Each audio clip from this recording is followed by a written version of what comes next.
আজকে আমাদের যাত্রা শুরু হচ্ছে সিডনির রকডেল থেকে। গন্তব্য আমাদের তিনটি অসাধারণ coastal spot, Bird Hill lookout, Kiama আর গেরিংগং। আমরা তিনজনে ভোর 6:30টায় গাড়ি নিয়ে রওনা হই এবং হাসিব ছিল ড্রাইভার সিটে। প্রথম গন্তব্য বার্ড হিল লুকআউট। আমরা এসে পৌঁছলাম। এইটি 1930 সাল থেকে এই জায়গায় হ্যাং গ্লাইডিং আর প্যারাগ্লাইডিংয়ের জন্য ওয়ার্ল্ড ফেমাস। এখানে দাঁড়িয়ে ইলোয়ারা কোস্টলাইনের যেই প্যানোরামিক ভিউ দেখা যায় সেটা সত্যি মুভি সিনের মতো। এন্ডলেস ব্লু ওশেন, সবুজ পাহাড় আর খোলা আকাশ একসাথে যেন মিশে গেছে। ওয়েদার ছিল তিন রকমের, এক মুহূর্তে ঝলমলে রোদ, পরের মুহূর্তে হালকা বৃষ্টি, আবার কিছুক্ষণের মধ্যে আকাশ ভরে যাচ্ছে নরম মেঘে। প্রতিটা পরিবর্তন দৃশ্যকে আরও ড্রামাটিক করে তুলছে। এরপর আমরা রওনা দেই কিয়ামার উদ্দেশ্যে। কিয়ামা আসলে যেটাকে সবাই চেনে ব্লো হোল টাউন নামে।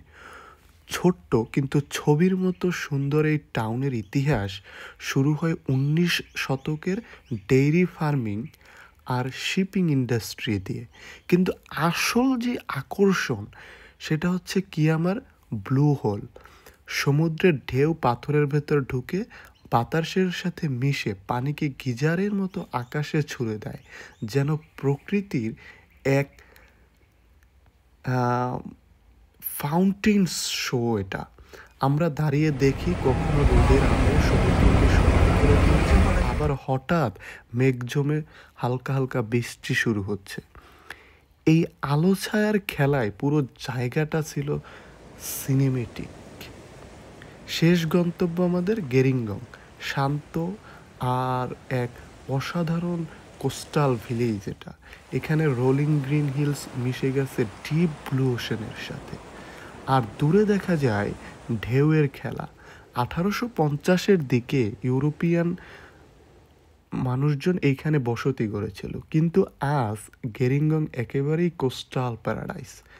আমরা যখন পৌঁছাই তখন সূর্যের আলো সমুদ্রের ঢেউয়ের সোনালি ঝলক ছড়াচ্ছে মনে হয়। কিছুক্ষণের মধ্যে আবার হঠাৎ বৃষ্টি শুরু হয়। এই বৃষ্টি শুরু হয়ে যদিও ভালোই ছিল, আরও সব কিছু ফ্রেশ করে তোলে। আর শেষে ক্লাউডি স্কাই এক ড্রিমি আফটারনুন আমাদেরকে উপহার দেয়। তারপরে আমরা এইসব উপভোগ করার পরে তারপরে আমরা আবার রওনা হই রকডেলের উদ্দেশ্যে। আসলে পুরো জার্নিটা আমাদের যে ট্রিপটা এটা খুবই অসাধারণ ছিল। হাসিব তো খুবই স্মুথ ড্রাইভিং করে, আমরা তিনজন খুবই এনজয় করছি এবং পরবর্তীতে আমরা চেষ্টা করব আরও নতুন কোনো জায়গায় যাওয়ার এবং আপনাদেরকে কিছু ইনফরমেটিভ তথ্য দেওয়ার। Thanks for watching. আসসালামু আলাইকুম।